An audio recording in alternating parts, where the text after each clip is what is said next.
महाराष्ट्राचे काळजीवाहू मुख्यमंत्री एकनाथ शिंदे यांनी 26 तारखेला आपला राजीनामा जो आहे तो राज्यपालांकडे सोपवलेला होता आणि त्यानंतर 27 तारखेला ठाण्यामध्ये पत्रकार परिषद घेत त्यांनी आपल्याला कोणत्याही मोठ्या पदाची अपेक्षा नाही, लाडक्या बहिणींचा सख्या भाऊ बनण्यामध्येच मोठं पद असल्याचं त्यांनी सांगितलं आणि त्यांच्या या वक्तव्यानंतर त्यांचे पुत्र आणि खासदार डॉक्टर श्रीकांत शिंदे यांनी आपल्या वडिलांसाठी एक भावनिक पोस्ट केली आहे। त्यांनी कोणती भावूक पोस्ट केली आहे ते माहित करून घेऊया।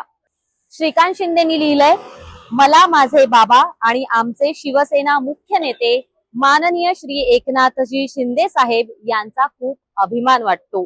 त्यांची महाराष्ट्र आणि येथील जनतेशी असलेली अतूट बांधिलकी अतुलनीय आहे।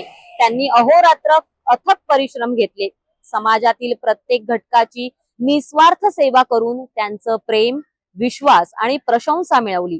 ते स्वतःला सीएम म्हणजे कॉमन मॅन समजतात। त्यांनी सर्वांसाठी वर्षा बंगल्याचं दार उघडलं आणि जनसेवेत एक नवा इतिहास घडवला। कारकिर्दीच्या शिखरावर असतानाही त्यांची नम्रता आणि कर्तव्य भावना दिसून येते। आज त्यांनी माननीय पंतप्रधान नरेंद्र मोदी आणि माननीय गृहमंत्री अमित शहा यांच्यावर विश्वास ठेवून वैयक्तिक महत्वाकांक्षेपेक्षा युती धर्माचं पालन करत एक प्रगल्भ उदाहरण समोर ठेवलेलं आहे।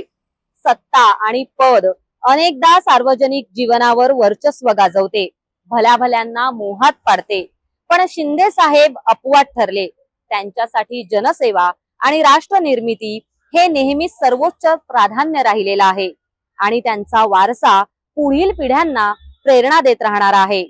गोरगरिबांचा आशीर्वाद आणि सदिच्छा हीच शिंदे साहेबांची खरी संपत्ती आहे। खूप अभिमान वाटतो तुमचा बाबा।